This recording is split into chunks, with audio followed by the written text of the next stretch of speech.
Welcome दोस्तों, आप कैसे हैं। उम्मीद है कि आप स्वस्थ, खुशमिजाज और स्टडी में लिप्त होंगे।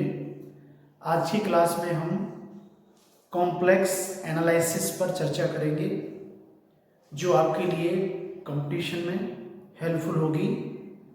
चलो स्टार्ट करते हैं। सबसे पहले मैं आपको कॉम्प्लेक्स एनालिसिस का बेस बताऊंगा, बेस डिस्कस करूंगा, कॉम्प्लेक्स नंबर क्या होते हैं। ठीक है, चलो स्टार्ट करते हैं। कॉम्प्लेक्स नंबर,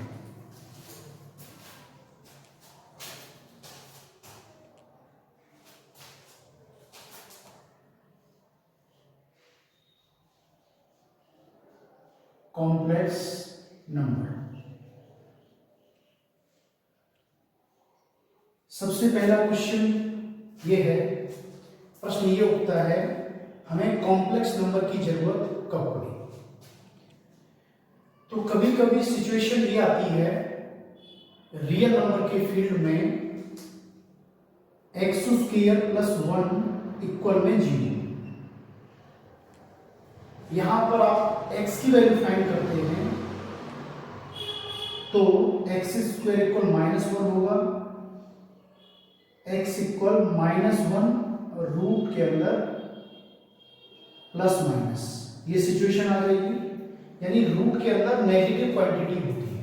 रूट के अंदर नेगेटिव क्वांटिटी का स्क्वायर रूट नहीं निकलता, इसलिए ऐसी सिचुएशन को हम प्लस माइनस रूट -1 को i कहेंगे। i मीन्स होता है इमेजिनरी क्वांटिटी।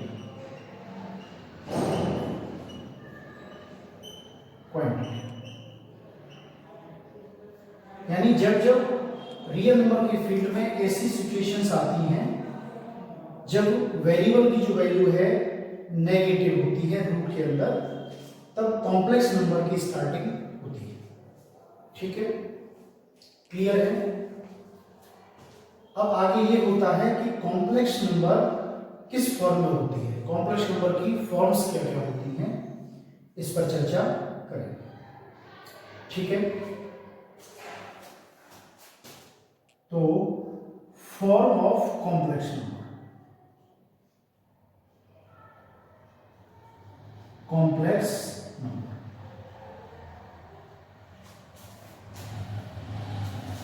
कॉम्प्लेक्स नंबर की जो फॉर्म्स हैं, 2 फॉर्म्स हैं। पहली फॉर्म को बोलते हैं हम कार्टेशियन फॉर्म,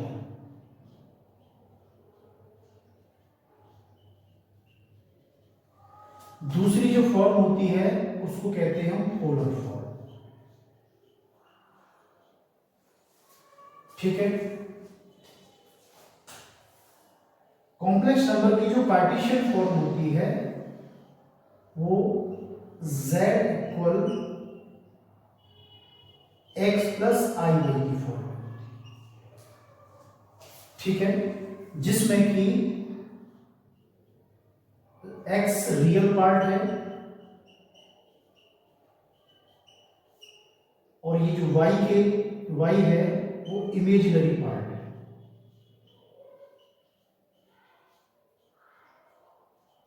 इमेजिनरी पार्ट है। ठीक है, तो ये कार्टेशियन फॉर्म होती है। यानी कोई भी कॉम्प्लेक्स नंबर रियल पार्ट और इमेजिनरी पार्ट के सम के रूप में लिखी जाती है, complex number Cartesian form. Clear है। पोलर फॉर्म में, polar form z equal r bracket में cos theta plus i sin theta, इस फॉर्म में लिखी जाती है। क्लियर है, इसको मैं आगे डिस्कस करूंगा आज की क्लास में। ठीक है, क्लियर है। 2 टाइप की फॉर्म होती है। थीटा इसमें प्रिंसिपल आर्गुमेंट है, r amplitude of complex number है। आगे चर्चा करूंगा मैं। ठीक है, एक एक करके लेंगे। पहले कार्टेशियन फॉर्म लूंगा मैं। ठीक है, इसका ग्राफिकल रिप्रेजेंटेशन लूंगा और उसमें मैं आर्गुमेंट और एम्पलीट्यूड फाइंड करूंगा और उस फॉर्म को मैं पोलर फॉर्म में कन्वर्ट करूंगा। ठीक है, चलो स्टार्ट करते हैं। Graphical representation of complex number in Cartesian form. Clear है।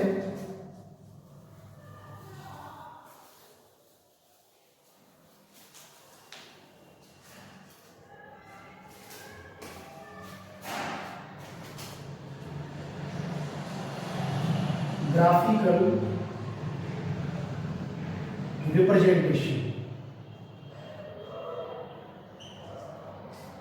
Of complex number. Complex number Cartesian form में होती है z equal x plus i y. ये कार्टेशियन फॉर्म है कॉम्प्लेक्स नंबर की। इसमें x रियल पार्ट है और y आपका इमेजिनरी पार्ट है। इसको रिप्रेजेंट करने के लिए जो डायग्राम होता है उसको हम आर्गन डायग्राम कहते हैं। आर्गन डायग्राम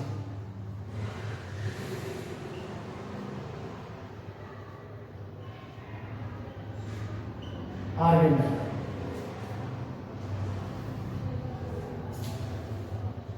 इसमें ये ओरिजिन आपका एक्स एक्सिस के corresponding real axis, Y axis के करस्पॉन्डिंग इमेजिनरी एक्सिस।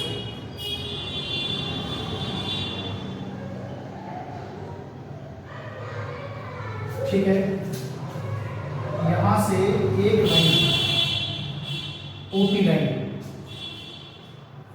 ड्रॉ की आपने, जिसने कॉम्प्लेक्स नंबर को रिप्रेजेंट किया।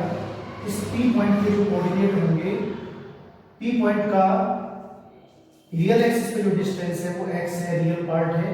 पी पॉइंट की इमेज एक्सिस पे जो डिस्टेंस है वो y है, यानी इसके कोऑर्डिनेट होंगे आपके x, y।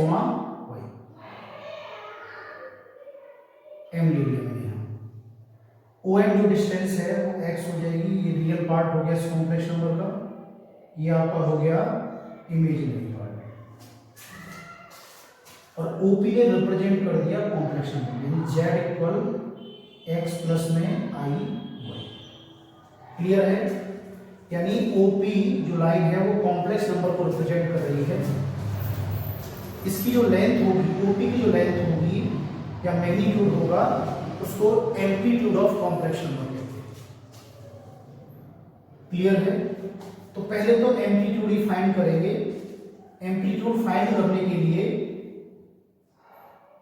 In triangle OPM, OPM triangle में क्या है, पाइथागोरस थ्योरम यूज कर सकते हैं। OP square equal OM square plus MP का होल स्क्वायर। यहां से OM x स्क्वायर प्लस में y square, OP square equal यहां से OP हो जाएगा आपका रूट x स्क्वायर प्लस में y स्क्वायर। आप OP को मॉड z कह सकते हैं, मॉड z, यानी ये हो जाएगा आपका एम्पलीट्यूड ऑफ कॉम्प्लेक्स नंबर। इसको आप r से डिनोट करते हैं। क्लियर है? ये हो जाएगा आपका amplitude of complex number. Clear है? अगर ये कॉम्प्लेक्स नंबर को रिप्रेजेंट करने वाली जो लाइन है रियल एक्सिस से जो एंगल बनाएगी, इसको हम आर्गुमेंट का नाम देंगे, argument of complex number. Clear है? इस कॉम्प्लेक्स नंबर का ये हो जाएगा आपका आर्गुमेंट। क्लियर है? तो यहां से आर्गुमेंट फाइंड करेंगे, इधर कर लेंगे। तो आर्गुमेंट हो जाएगा आपका tan theta equal perpendicular upon base y upon x। Theta हो जाएगा आपका यहां से tan इनवर्स y अपॉन में x। ये हो जाएगा आपका argument of complex number. Clear है? चाहे कोई भी कॉम्प्लेक्स नंबर किसी भी क्वाड्रेंट में हो, सेकंड, थर्ड, फोर्थ, किसी भी क्वाड्रेंट में हो, आप आर्गुमेंट इस फॉर्मूले से निकाल सकते हैं। क्लियर है?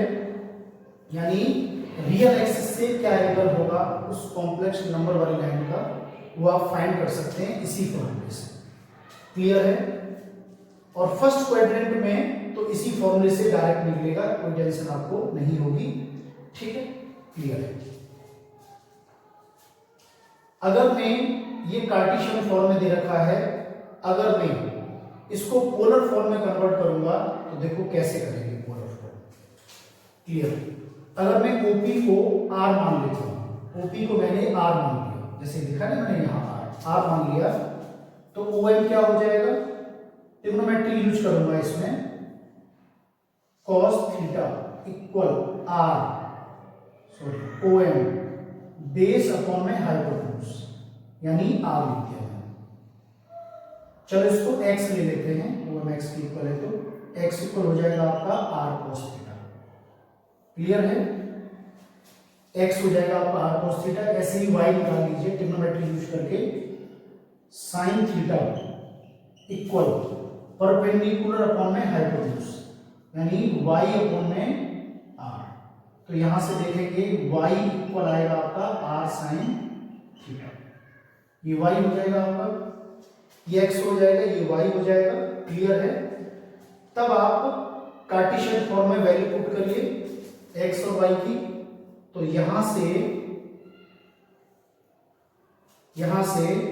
z इक्वल हो जाएगा आपका x means r cos theta, y means r sin theta लगाना है, r sin theta, z equal हो जाएगा आपका r cos theta plus i sin theta. ये कॉम्प्लेक्स नंबर हो गए, वो भी किस फॉर्म में आ गई है, पोलर फॉर्म में। ये polar form of complex number हो गया, कॉम्प्लेक्स नंबर, यानी पोलर फॉर्म जो है मैग्नीट्यूड ऑफ कॉम्प्लेक्स नंबर यानी एम्पलीट्यूड ऑफ कॉम्प्लेक्स नंबर और आर्गुमेंट के फॉर्म में रहती है। वो भी आर्गुमेंट आपका प्रिंसिपल आर्गुमेंट होना चाहिए, जिसको मैं आगे डिस्कस करूंगा। क्लियर है, तो ये कार्टेशियन फॉर्म थी। इस कार्टेशियन फॉर्म को मैंने रिप्रेजेंट कर दिया आर्गन डायग्राम के थ्रू, और इस फॉर्म से मैं पोलर फॉर्म में लेके चला। क्लियर है, अब एक एक करके हम पहले तो आर्गुमेंट के बारे में बताएंगे आपको, ठीक है।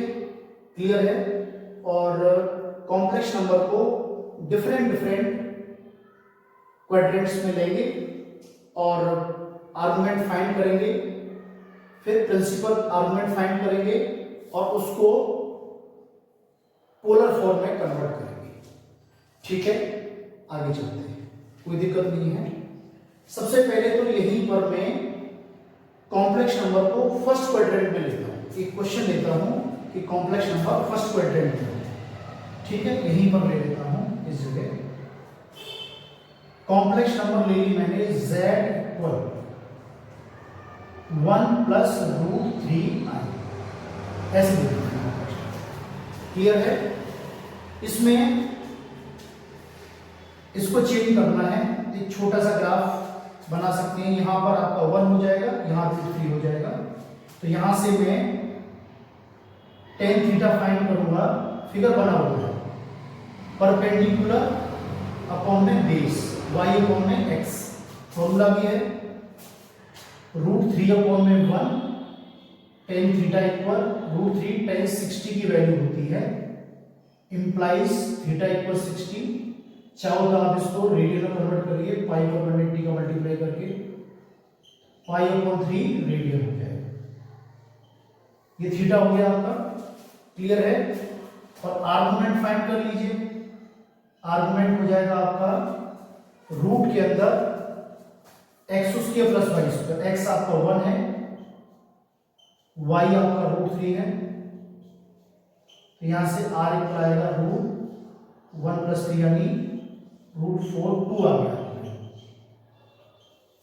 ठीक है, क्लियर है, तब पोलर फॉर्मूला लगाइए, r2 हो जाएगा cos थीटा, थीटा हो जाएगा आपका π/3 plus i sin theta, theta हो जाएगा आपका π/3। ये पोलर फॉर्म में कन्वर्ट होते हैं।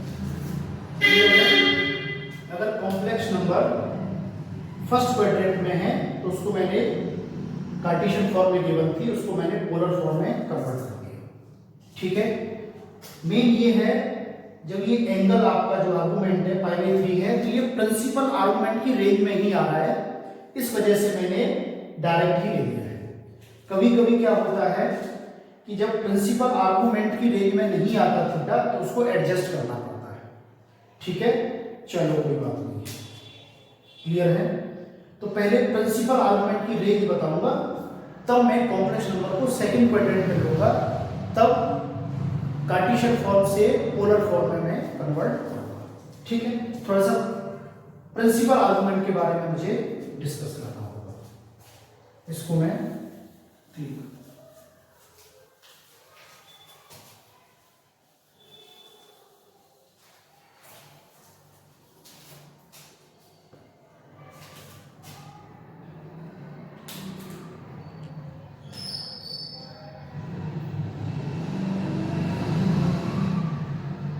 argument of complex number।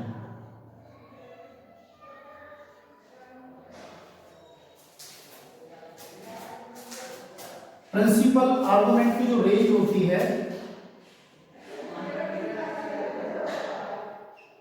-पाई से greater less than equal pi. Theta की जो वैल्यू है, ठीक है, ये रेंज होती है प्रिंसिपल आर्गुमेंट की। क्लियर है। अगर थीटा ये आपका प्रिंसिपल आर्गुमेंट है, प्रिंसिपल आर्गुमेंट की रेंज है,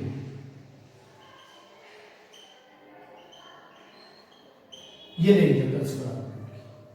क्लियर है।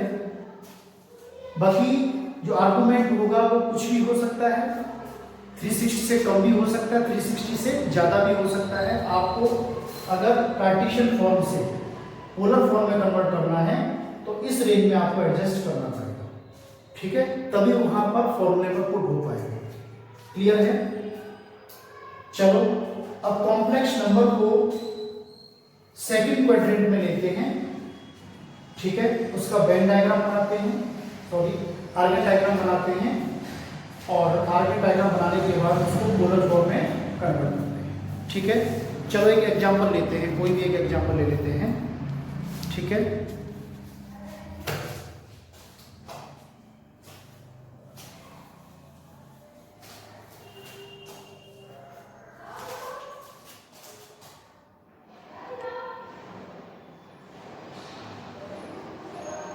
Complex number in second quadrant.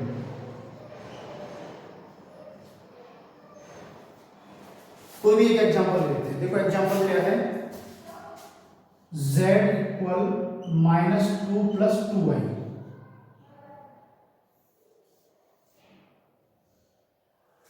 ये सेकंड क्वाड्रेंट ही होगा क्योंकि ये जो -2 है वो रियल पार्ट है, नेगेटिव है, माइनस का है, तो x एक्सिस की नेगेटिव डायरेक्शन में होगा, और ये पॉजिटिव है इसलिए y एक्सिस की पॉजिटिव डायरेक्शन में होगा, यूनिट एक्सिस की डायरेक्शन में होगा। ठीक है, इसका ग्राफ बनाते हैं। ये रियल एक्सिस है, ये आपकी इमेजिनरी एक्सिस है।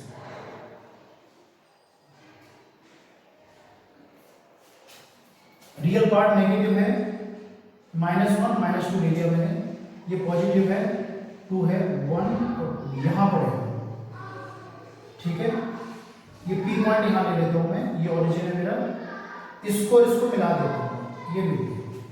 ठीक है, यहां से मैं परपेंडिकुलर ड्रॉ कर देता हूं, सपोज करो चलो m ही है।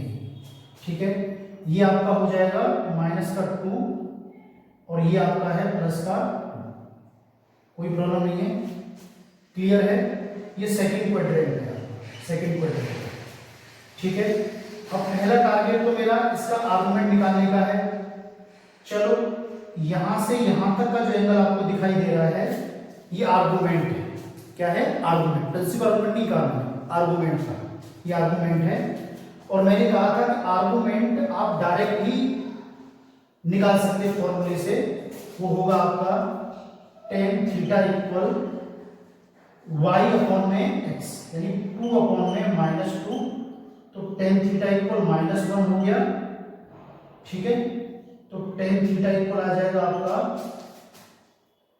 -1 वैल्यू टेन 135 डिग्री की होती है। क्लियर है? Ten 135 degree implies theta equal 135 degree. Clear है? तो यहां से यहां तक का जो एंगल है 135 डिग्री हो जाएगा।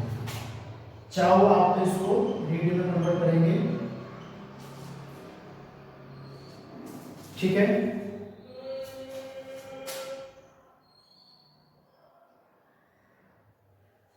9π/12 12 मैंने जो है 15 से करा 300 3π/4 हो गया।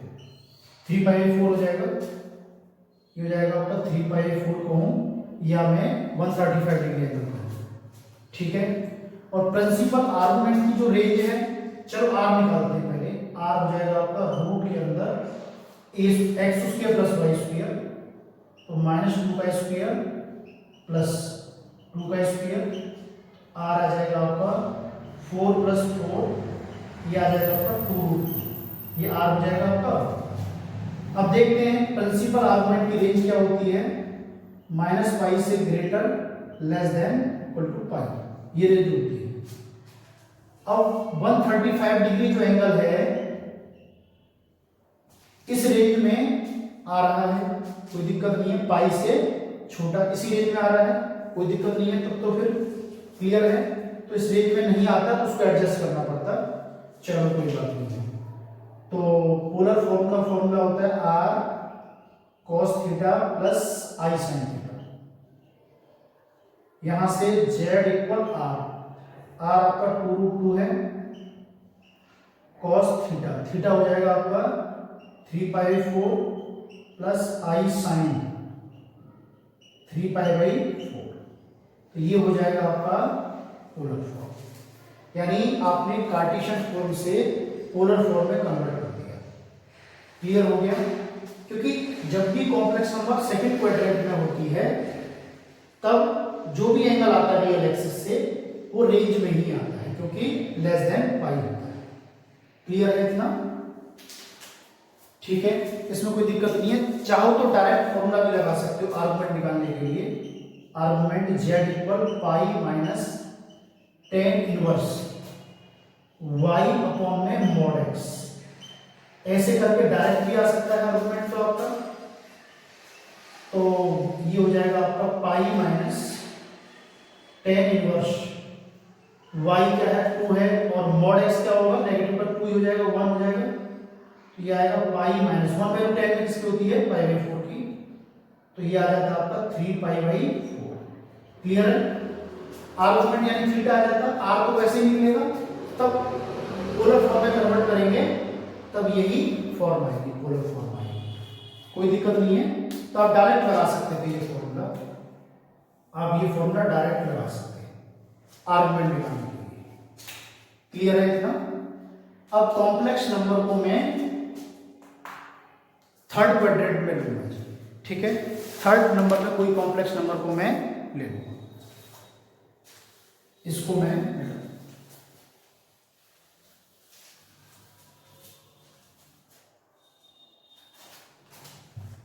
यहां हो जाएगा आपका थर्ड क्वाड्रेंट। क्लियर है? थर्ड क्वाड्रेंट में कोई कॉम्प्लेक्स नंबर लेगा। z इक्वल -1/2 -1/2 -i√3/, ये कॉम्प्लेक्स नंबर ली मैंने थर्ड क्वाड्रेंट। क्लियर है? इसमें ये आपका रियल पार्ट है, ये आपका इमेजिनरी पार्ट है। क्लियर है? पहले आर्गन डायग्राम बनाते हैं। ये आपकी रियल एक्सिस है, ये आपकी इमेजिनरी एक्सिस है। x भी नेगेटिव है और y भी नेगेटिव है। ये ओरिजिन है आपका, यहां पर p ले लीजिए, OP थर्ड क्वाड्रेंट में आपको लेना पड़ेगा, क्योंकि रियल पार्ट भी नेगेटिव है, इमेजिनरी पार्ट भी नेगेटिव है। यहां से आपने परपेंडिकुलर ड्रॉ कर दिया, m मान लीजिए, कुछ और मान लीजिए, ओ एम आपका हो जाएगा नेगेटिव का -1/2 और ये हो जाएगा डेप्थ में है वाई नेगेटिव है -√3 में, ठीक है। ये ओपी लाइन यानी ओपी है आपका जेड इक्वल जो दे रखा है आपको -1/2 I√3 में, ठीक है। अब ये कॉम्प्लेक्स नंबर है आपकी, ये कॉम्प्लेक्स नंबर है जो कि थर्ड क्वाड्रेंट में है। अगर आर्गुमेंट की बात करूंगा ना तो ये आर्गुमेंट होगा आपका रियल एक्सिस से, वो भी एंटी क्लॉकवाइज डायरेक्शन में। तो ये जो एंगल होगा वो 180 से ग्रेटर होगा, जबकि प्रिंसिपल आर्गुमेंट की जो रेंज होती है वो होती है आपकी -π से ग्रेटर लेस देन इक्वल पाई। ये रेंज होती है प्रिंसिपल आर्गुमेंट की, प्रिंसिपल आर्गुमेंट की ये रेंज होती है। अब इस रेंज से बाहर निकलेगा ये, इस रेंज से ये बाहर निकलेगा। तो पहले जनरल तरीके से ही करते हैं। मैंने आपको बता रखा है कि इसको सॉल्व कैसे करेंगे, इसका आर्गुमेंट कैसे निकालेंगे पहले, ठीक है। इसका आर्गुमेंट निकालते हैं। तो आर्गुमेंट निकालने का डायरेक्ट फॉर्मूला आप जानते ही हैं, tan theta equal perpendicular upon में बेस होगा -√3/2 परपेंडिकुलर अपॉन में बेस -1/2। यहां से √3 मल्टीप्लाई 2/2 करोगे √3 आएगा, यानी tan थीटा इक्वल आ जाएगा आपका √3। tan की वैल्यू थर्ड क्वाड्रेंट में पॉजिटिव होती है तो एंगल तो थर्ड क्वाड्रेंट में आना चाहिए, ठीक है, यानी 180 से बड़ा ही होना चाहिए। चलो कोई बात नहीं है, इसको आप चाहो तो फर्स्ट क्वाड्रेंट की वैल्यू tan 60 की वैल्यू होगी। अब याद करो tan थीटा पॉजिटिव का कौन से फॉर्मूले के साथ होता है, जैसे कहूं मैं tan 180 प्लस थीटा, तो tan 180 plus theta tan theta ही होता है। 180 प्लस थीटा मतलब थर्ड क्वाड्रेंट हो गया, 180 चेंज नहीं होता, ठीक है। तो tan 180 plus theta tan theta ही होता है, यानी थीटा का 60 को मानो तो आप देख सकते हो इसको 180 प्लस में 60 आप देख सकते हो, ठीक है। यानी tan 60 की वैल्यू और tan 240 की वैल्यू एक ही होगी, तो यहां से tan 240 आप देख सकते हो, यानी इंप्लाइज थीटा हो जाएगा आपका 240 डिग्री। यानी ये जो एंगल है आपका, ये जो एंगल है वो हो जाएगा 240 डिग्री हो जाएगा यहां से यहां तक का, ठीक है। लेकिन इस रेंज से बाहर जा रहा है, इस रेंज से बाहर जा रहा है, तो आप ये सोचो ये 240 डिग्री है तो इधर का एंगल कितना बच गया, ये तो 120 डिग्री बच गया सिर्फ, क्लियर है। क्योंकि इस कॉम्प्लेक्स लाइन में पहुंचने के लिए एंटी क्लॉकवाइज का रास्ता लिया आपने, ठीक है। लेकिन एंगल हमेशा होता किससे है, रियल एक्सिस से होता है, पॉजिटिव डायरेक्शन से होता है, तो आप ऐसे भी जा सकते हैं। लेकिन एंटी क्लॉकवाइज डायरेक्शन में जाएंगे तो एंगल पॉजिटिव होता है, और ऐसे वाला रास्ता लेंगे क्लॉकवाइज वाला, एंगल क्या होगा, नेगेटिव होगा। यानी 240 डिग्री आपका जो है प्रिंसिपल आर्गुमेंट की रेंज से बाहर जा रहा है, इसीलिए आप इधर वाला रास्ता ले लीजिए, क्लॉकवाइज वाला रास्ता ले लीजिए। 120 डिग्री है लेकिन एंगल नेगेटिव में आता है, ठीक है। तो यानी ये जो एंगल होगा 120 डिग्री होगा, जो किसी रेंज में आएगा, -180 और 180 के बीच में आएगा, तो ठीक है। यानी आप थीटा हो जाएगा आपका -120 डिग्री, ठीक है, जो कि रेंज में आ रहा है। इसको आप चाहें तो रेडियन में कन्वर्ट कर लीजिए, 6 से कट किया मैंने, 2π/3 हो जाएगा, जो कि प्रिंसिपल आर्गुमेंट की रेंज में ही आ रहा है, क्लियर है। और इसमें कोई दिक्कत नहीं है आपको। आर्गुमेंट कैसे निकालोगे, आर्गुमेंट निकालना तो बहुत आसान है। आर्गुमेंट का तो डायरेक्ट फॉर्मूला है, रूट के अंदर x² प्लस में y², कितना आएगा, -1/2 प्लस √3/2, यहां से r आ जाएगा आपका 1/4 प्लस 3/4, 4/4 यानी 1 है। तो z equal r cos theta plus i sin theta put करना हो जाएगा। तो यहां से z जो हो जाएगा आपका r 1 हो गया, cos थीटा, थीटा हो जाएगा आपका 2π/3 प्लस आई साइन 2π/, ये आपकी पोलर फॉर्म में ये कन्वर्ट हो गया। ठीक है, तो इस तरह से कोई भी कॉम्प्लेक्स नंबर थर्ड क्वाड्रेंट में होती है, कार्टेशियन फॉर्म में होती है, तो उसको हम पोलर फॉर्म में इस तरह से कन्वर्ट कर सकते हैं। ठीक है, कोई दिक्कत नहीं है। आप चाहो तो आर्गुमेंट डायरेक्ट भी निकाल सकते हैं। ठीक है, डायरेक्ट कैसे निकालेंगे आर्गुमेंट को, यानी argument z equal -pi plus tan inverse mod y upon में मॉड x यूज करके, तो यहां से -pi plus tan inverse mod y हो जाएगा आपका, मॉड y नेगेटिव का मॉड के पॉजिटिव होगा √3/2 अपॉन मॉड x होगा 1/2, इसको आप ऊपर लेंगे, tan इनवर्स 2 को ऊपर लेंगे, तो ये आ जाएगा आपका √3 माइनस पाई प्लस tan 60 की वैल्यू होती है π/3 हो जाएगा, तो यहां से माइनस का 2π/3 हो जाएगा। क्लियर है, आर्गुमेंट आएगा, सेम आर्गुमेंट आ रहा है। ठीक है, आर निकालने का तरीका तो वही है, तो आप डायरेक्ट भी आर्गुमेंट आप निकाल सकते हैं, डायरेक्ट निकाल सकते हैं, प्रिंसिपल आर्गुमेंट आप डायरेक्ट इस वाले फॉर्मूले की हेल्प से निकाल सकते हैं। ठीक है, कोई दिक्कत नहीं है। तो ये था कॉम्प्लेक्स नंबर अगर थर्ड क्वाड्रेंट में है तो कार्टेशियन फॉर्म से पोलर फॉर्म में कैसे कन्वर्ट करें। चलो अब कॉम्प्लेक्स नंबर हम जो है फोर्थ क्वाड्रेंट में लेते हैं, फोर्थ क्वाड्रेंट में कॉम्प्लेक्स नंबर को लेते हैं, तब उसे पोलर फॉर्म में कन्वर्ट करें।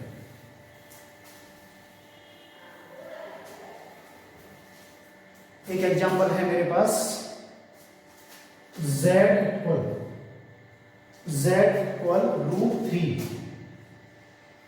√3 माइनस 1i, सिंपल सा एग्जांपल है। इसका जो रियल पार्ट है वो पॉजिटिव है और इमेजिनरी जो पार्ट है वो है नेगेटिव है। तो ये जो कॉम्प्लेक्स नंबर होगी आपकी, सॉरी फोर्थ है, पॉजिटिव है, यहां ओरिजिन आपने ले लिया, ये आपकी रियल एक्सिस होगी, ये आपकी इमेजिनरी एक्सिस होगी, यहां पर P ले लिया आपने, परपेंडिकुलर ड्रॉ कर दिया, M मान लिया मैंने, ये OM आपकी है √3 और ये जो पार्ट है -1 है। क्लियर है, ये OP आपकी होगी कॉम्प्लेक्स नंबर। क्लियर है, ये आपकी रियल एक्सिस से एंगल की बात करेंगे हम, तो ये एंगल आएगा एंटी क्लॉकवाइज डायरेक्शन में। ठीक है, क्लियर है। अब यहां से ये एंगल फाइंड करना है पहले तो, सही है, आर्गुमेंट देखना है। ठीक है, पहले आर्गुमेंट देखना होगा, आर्गुमेंट देखने के बाद जो है फिर देखेंगे ये प्रिंसिपल आर्गुमेंट की रेंज में आ रहा है या नहीं आ रहा, और नहीं आ रहा तब हमें एडजस्ट करके उसी रेंज में लाना होगा। ठीक है, तब पोलर फॉर्म में थीटा की जगह पर लगाना होगा। ठीक है, तो यहां से tan theta equal y upon x होगा, y आपका क्या है -1 अपॉन x क्या है √3, तो यहां से tan थीटा इक्वल हो जाएगा आपका -1 अपॉन में √3 है, इसको आप चाहे तो माइनस का 10 30 लिख सकते हैं। अब याद करो माइनस का tan थीटा कब होता है, tan 270 plus theta, tan 270 plus theta तो आपका होता है माइनस का cot थीटा होता है। ठीक है, 270 में चेंज होता है तो tan cot में चेंज होता है, इसलिए माइनस का होता है। तो 270 वाले रास्ते से आप जा नहीं सकते, तो 360 माइनस थीटा कर लेते हैं, यानी 10 जैसे मैं कहूँ आपसे टेन 360 माइनस जो थीटा होता है वो माइनस का टेन थीटा होता है, क्योंकि फोर्थ क्वाड्रेंट में टेन नेगेटिव होता है। तो यहाँ से 360 डिग्री माइनस का 30 आप करेंगे, टेन 360 माइनस थीटा माइनस का ही टेन थीटा होगा, ठीक है, इंप्लाइज। चलो थीटा इक्वल आ जाएगा आपका 330 डिग्री, यानी 330 डिग्री एंगल होगा, 330 डिग्री एंगल होगा। एंटी क्लॉकवाइज डायरेक्शन में एंगल होगा वो पॉजिटिव होगा, जो कि 330 डिग्री एंगल आएगा। क्लियर है? पॉजिटिव का होगा, लेकिन ये प्रिंसिपल आर्गुमेंट की रेंज में नहीं आ रहा, क्योंकि प्रिंसिपल आर्गुमेंट की जो रेंज होती है वो -पाई से ग्रेटर और पाई से लेस इक्वल होती है, प्रिंसिपल आर्गुमेंट की रेंज। तब क्या करना पड़ेगा, ये पॉजिटिव एंगल है, तब आपको ये जो कॉम्प्लेक्स लाइन है इसका एंगल रियल एक्सिस से क्लॉकवाइज में लेना पड़ेगा, ऐसे लेना पड़ेगा, ठीक है। यानी यहां से यहां तक का जो एंगल होगा वो 30 डिग्री एंगल होगा और क्लॉकवाइज डायरेक्शन में होगा, जो कि क्या होगा, नेगेटिव में होगा। यानी ये वाला जो एंगल आएगा आपका माइनस का 30 डिग्री एंगल होगा। क्लियर है? यानी ओपी जो कॉम्प्लेक्स नंबर वाली जो लाइन है रियल एक्सिस से जो एंगल बना रही है वो -30 डिग्री एंगल है, जो कि इस रेंज में आ रहा है। क्लियर है? तो हमारा प्रिंसिपल जो आर्गुमेंट होगा वो माइनस का 30 डिग्री एंगल हो जाएगा। अगर आप इसको रेडियन में कन्वर्ट करना चाहें, ये हो जाएगा आपका माइनस का π/6 रेडियन हो जाएगा। क्लियर है? ये जो एंगल है वो प्रिंसिपल आर्गुमेंट की रेंज में आ रहा है, प्रिंसिपल आर्गुमेंट की रेंज में आ रहा है। क्लियर है? तब यहां पर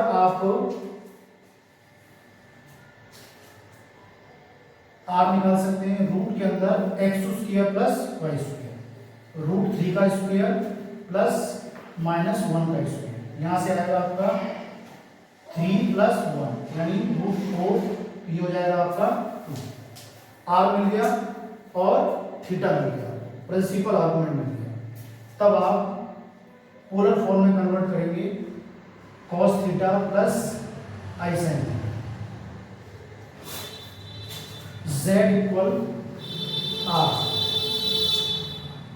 आया आपका 2 cos theta, theta means -π/6 plus i sin -π/6, तो ये आपकी पोलर फॉर्म में कन्वर्ट हो गया।